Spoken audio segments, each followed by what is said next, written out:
Hi, this is Andy Ragg. Greetings. Well, I hope everybody's had a good Christmas. It's been a quiet one here at the Ragg homestead, but still an enjoyable one all the same. Managed to get shut of the man flu just in time for Christmas, and I thought I'd do a bit of a video update for you. Not posted up anything on YouTube for a while now, not since I think it was the Mora Eldris was the last one I did. Not much to report really. I've done a few walks with the milestone walking team. Some of you may be able to make out by this. That says, what does it say? Another milestone for Bluebell Wood. Yeah. So in 2017, me and some of the guys from the pub and one of the girls, we're going to be walking Wainwright's Pennine Journey.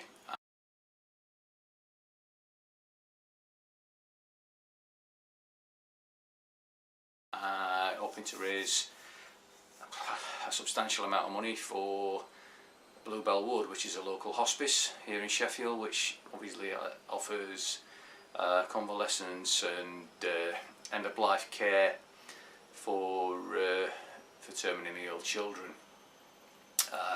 It's something the pub's already into. We've already raised quite a bit of money for Bluebell Wood, so we wanted to give them a little bit of extra help this year, and so we're walking 247 miles over the course of 15 days between June and July. So I've been doing a couple of walks to try and build up the distance. We did a 20 miler last week, and just this week we've done I think a 14. My ankle is holding together just about.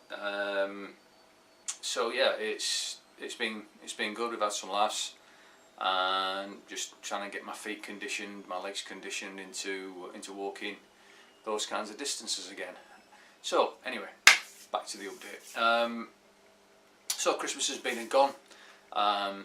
Haven't been out wild camping since the last video. Not really had the time or the opportunity, but I managed to get a couple of things for Christmas that were on my Christmas list and my wants list for wild camping. So without further ado, I will introduce those. So first of all, the head torch I've been using, which is the cheap LED head torch, not very bright. I think it was from Morrison's. I paid a couple of pounds for it. So I had a scout around on eBay, YouTube, Amazon, that kind of thing, just to get an idea of what's out there, and I asked for this. So this is the Borrow It RJ3000. Sorry for squinting, I haven't got my glasses on. It's a rechargeable headlamp. Got two 18650 batteries in here, and you've got a combination of either one or two or all three lamps in the front. I believe these are T6 LEDs. Very, very bright. I'm not going to even suggest that these are rated at the correct lumen level that they are advertised at. I mean, they are made in China, but they are exceptionally bright. I mean, bright enough for what I need, which is, just bimbling around in the woods at night. Also has a strobe mode, which I'm not going to put it on now because it'll probably give me a spaz attack, but it's a comfortable harness. It seems to be well made. Let's zoom in there.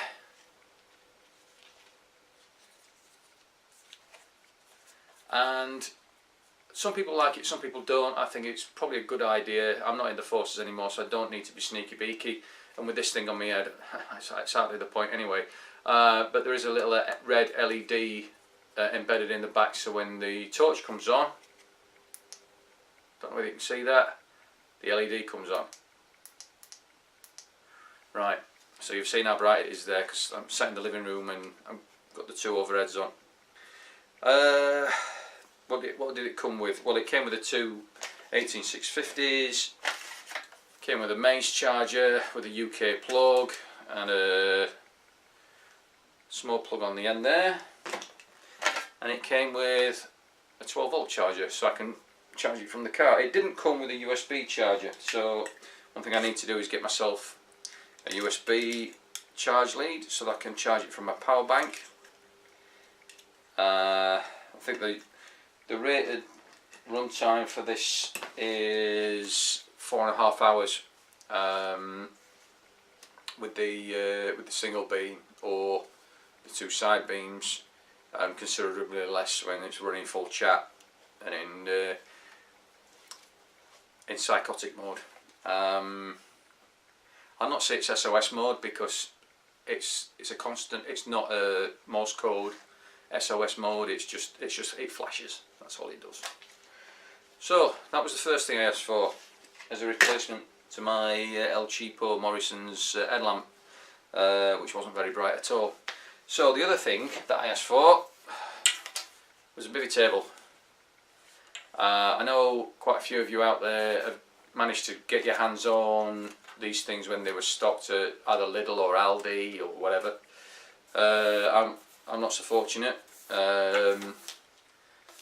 but this, I think, yeah, my son got this off eBay for not much more than what they were selling at those places, and it's exactly the same thing. It's branded as Leader, which is essentially a fishing tackle brand, and it's exactly the same. The legs fold in like that, and it's nice and flat. You can just stick it in the sort of like in your pack or on the top of your pack if you've got a nice big pack like I have, and it's just a nice little. It's not that light. It's not heavy, but you know it's going to have some weight. If you're one of these weight conscious backpackers, you don't want one of these anyway. But this thing, it's okay just to have at the side of the hammock in the morning. You know, you can put your stove on there.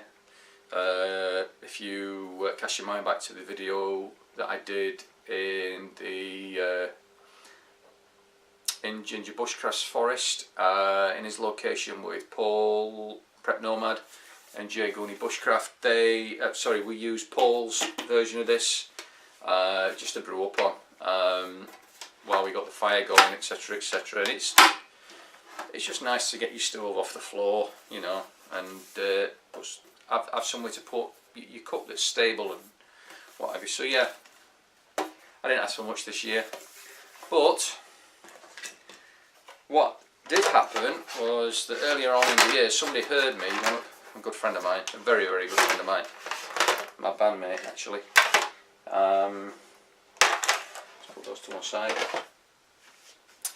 Heard me saying that I wouldn't mind a bass guitar, because I do play in the band. I play guitar. I don't profess to be any good at playing guitar. I didn't start learning until I was at least 40. And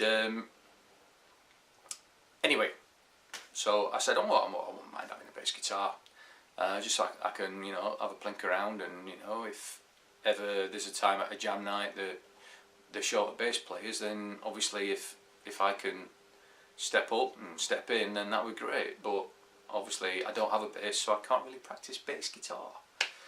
So Santa brought me this. Now, Facebook friends will have already seen pictures of this.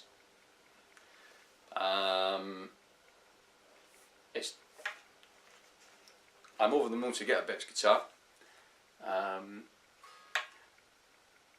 Obviously, the guy that's got me this,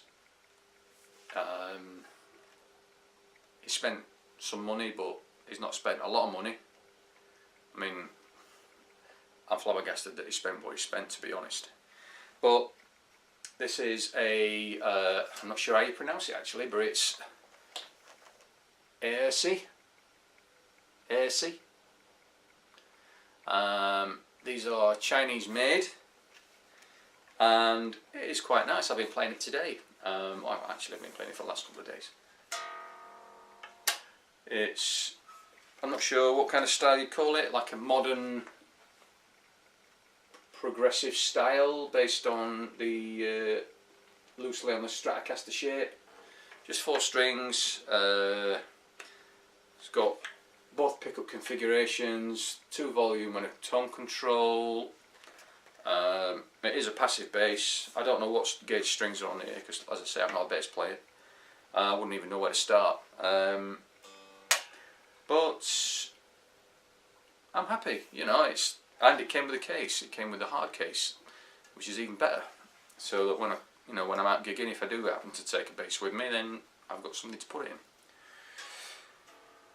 So I think it could do or benefit from a bit of a setup, because I don't know whether it's just me that's slapping the strings too hard, but there's a bit of fret buzz here and there. Again, it might just be my technique as I get to know how to play this thing, but I'm chuffed to bits. I mean, come on, who wouldn't want a big black bass? So that's what I got for Christmas. And I got some things off my mum and dad. I got some leather gloves and a nice scarf. Thank you, mum and dad. Some very nice bullet bourbon from my brother. Thanks, Mark. It's already given me a hangover, that stuff. I haven't sucked it all yet. I've got some nice Jura Superstition from my sister. And a few other bits and pieces, but you know, I'm at the age now where, you know, I don't need a lot for Christmas. At least I didn't get socks and cheap aftershave. But some socks would have actually come in very useful this year, but never mind. So there we are. So what's happening in 2017? So I didn't have my shoulder operation a couple of weeks ago because of the man flu. So the shoulder still needs some attention, so I'm going to be out of the loop for a couple of weeks while that happens. I don't have a date yet set on that. I've got word today that I'm going to be working in London for the foreseeable future, at least a couple of days a week. So I'm going to be travelling quite a bit in the next 4 to 5, 6 months-ish. And obviously we've got the big walk in June and July. So I expect I'll be doing some more walking between now and then. Maybe a few overnighters if I can fit them in, depending on how much staying away I've got to do with work. But I just thought I'd take this opportunity and give you a bit of an update in what's been happening in the world of Andy Rag. So it's New Year's Eve tomorrow night, and I wish everybody a very happy New Year. I hope everybody has a great 2017. I know 2016 has not been great for a lot of people, me included, and I look forward to seeing you out and about. As always, like, share and subscribe, and I'll see you soon. Take care.